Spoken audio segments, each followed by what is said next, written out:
आऊज़ु बिल्लाहि मिनश्शैतानिर्रजीम बिस्मिल्लाहिर्रहमानिर्रहीम। अस्सलाम वालेकुम, very warm welcome to MKM channel 5 class. आज हम कहा इकबाल ने का मरकजी ख्याल नसर और इसकी तशरीह जो है नज़म की मुकम्मल करेंगे। इस फाइल को अगर आप डाउनलोड करना चाहते हैं तो इसका लिंक आपको डिस्क्रिप्शन में दे दिया जाएगा। तो शुरू करते हैं। नज़म का नाम है कहा इकबाल ने। जब भी आपको मरकजी ख्याल आए लिखने को, पेपर में नसर आए, तशरीह आए, तो सबसे पहले नज़म का नाम लिखें, कहा इकबाल ने है जी, और शायर का नाम भी लिखें। कयूम नज़र है इस पोइम का के शायर का नाम। इस नज़म कहा इकबाल में शायर कयूम नज़र इकबाल की मिली शायरी पर तबसरा करते हुए कहते हैं कि इकबाल अपने वक्त के वाहिद शायर थे जिन्होंने अपनी शायरी के जरिए कौम की इस्लाह करने की तरफ तवज्जो की, ना कि सिर्फ रोमानवी शायरी पर जोर दिया। ठीक है, पुराने दौर के शायर होते थे, ज्यादातर वो अपने महबूब की कसीदे पढ़ते रहते थे। ठीक है, तो इकबाल ने इनसे हट के जो है वो काम किया है कि कौम की इस्लाह का काम लिया है शायरी के जरिए। उन्होंने अपनी शायरी के जरिए न सिर्फ बच्चों की तालीम और तरबियत की बल्कि नौजवानों को कौम के मुस्तकबिल को महफूज बनाने की जिम्मेदारी से भी आगाह किया। अपनी कौम को नसीहत की कि दुनिया और आखिरत की कामयाबी का वाहिद रास्ता कुरान और सुन्नत पर अमल करना है। मुसलमान कौम अपनी मजहबी रवायात को जिंदा करे और नजरिया इस्लाम की बुनियाद पर अलग वतन हासिल करे ताकि आने वाली नस्लें जो है इस्लाम के मुताबिक जिंदगी बसर करने के लिए आजाद हों। अब इसकी नसर और तशरीह की तरफ बढ़ते हैं। मुल्क व मिल्लत का बहुत चर्चा किया इकबाल ने। शायरों ने कब कहा था जो कहा इकबाल ने। तो सबसे पहले नज़म का नाम लिखेंगे जो कि है कहा इकबाल ने, फिर शायर का नाम लिखेंगे कयूम नजर हैं इस नज़म के शायर। नसर देखिए जी, इकबाल हमेशा एक मुस्लिम मुमलिकत और एक मुस्लिम उम्मत की बात करते थे। इससे पहले किसी शायर ने मुल्क व मिल्लत की अहमियत अपनी शायरी में उजागर ना की थी। तशरीह में रखिए, इस शेर में शायर अल्लामा मोहम्मद इकबाल की शायरी पर तबसरा करते हुए कहता है कि इकबाल वो पहले शायर थे जिन्होंने महज अफसानवी या रोमानवी शायरी पर जोर नहीं दिया बल्कि अपनी कौम की इस्लाह करते हुए इनको अपने लिए एक अलग वतन हासिल करने और उम्मत वाहिदा के तौर पर दुनिया के सामने आने की तबलीग की।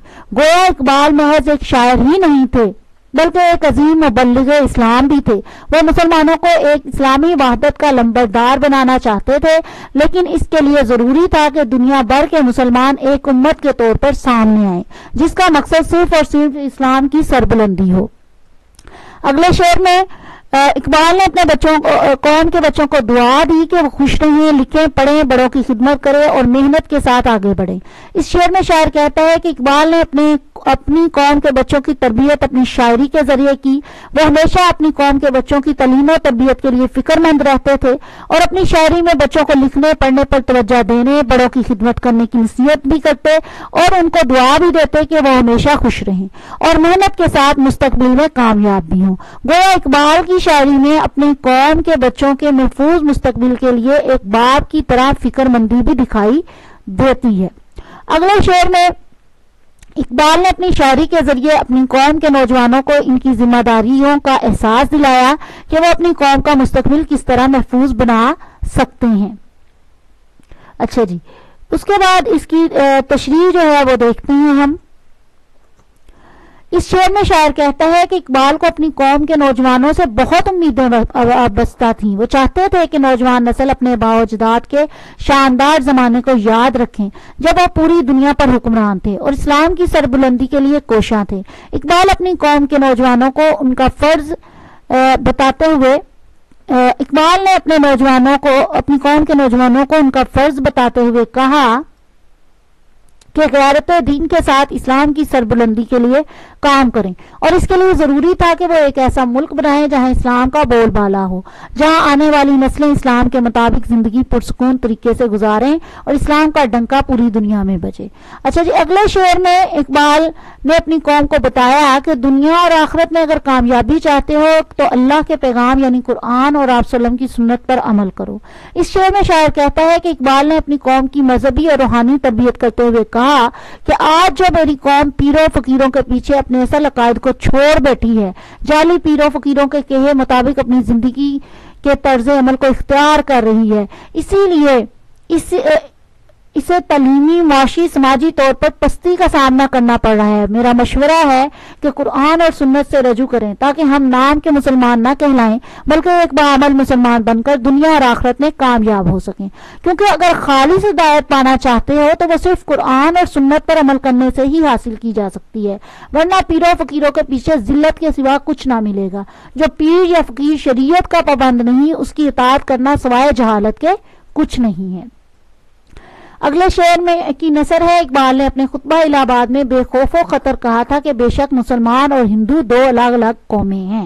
اس کی تشریح میں شاعر کہتے ہیں کہ اقبال ایک نڈر مسلم شاعر اور رہنما تھے۔ آپ نے 1930 میں خطبہ الہ آباد میں انگریز حکومت اور ہندو رہنماؤں سے ڈرے بغیر علل اعلان سر سید احمد خان کے دو قومی نظریہ کو دہراتے ہوئے کہا تھا کہ بے شک مسلمان اور ہندو مذہبی عقائد، معاشی نظام، سماجی رہن سہن گویا ہر طرح سے دو الگ قومیں ہیں۔ اتنا عرصہ ساتھ رہ کر بھی یہ ایک دوسرے کے عقائد کو اپنا نہیں سکے اور نہ اپنا سکیں گے، کیونکہ دونوں قوموں میں بنیادی عقائد کا واضح نظریاتی فرق موجود ہے۔ اچھا جی، اگلے بند میں شاعر نے کہا ہے کہ اقبال نے اپنی قوم کو مشورہ دیا کہ ایک ایسا ملک بناؤ جس کی اساس اسلام پر ہو، یعنی بنیاد اسلام پر ہو۔ اس شعر میں شاعر کہتا ہے اقبال نے انگریزوں اور ہندوؤں کی سازشوں سے اقبال جو ہے وہ بخوبی آگاہ تھے، اور وہ اپنی سیاسی بصیرت کی بنا پر یہ جان چکے تھے کہ انگریزوں سے آزادی حاصل کر لینے کے باوجود مسلمان انگریز کے جانے کے بعد ہندوؤں کی غلامی پر مجبور ہو جائیں گے۔ اس لیے انہوں نے اپنی قوم کو مشورہ دیا کہ ہندوستان کے اندر رہتے ہوئے ممکن ہی نہیں کہ وہ اسلام کے مطابق جو ہے وہ پوری آزادی سے زندگی گزار سکیں۔ اس لیے اب مسلمانوں کے محفوظ مستقبل کے لیے ضروری ہے کہ وہ الگ وطن حاصل کریں جس کی بنیاد وہ نظریہ اسلام پر رکھیں، اور اس الگ وطن میں آنے والی نسلیں اسلام کے مطابق پرسکون زندگی گزار سکیں۔ اس کے ساتھ ہی ہم نے کہا اقبال نے نظم کا مرکزی خیال، نثر اور تشریح مکمل کر لی ہے۔ اس کا ڈاؤن لوڈ میں کرنے کے لیے آپ کو ڈسکرپشن میں لنک مل جائے گا، فائل آپ وہاں سے ڈاؤن لوڈ کر سکتے ہیں۔ اجازت دیجیے۔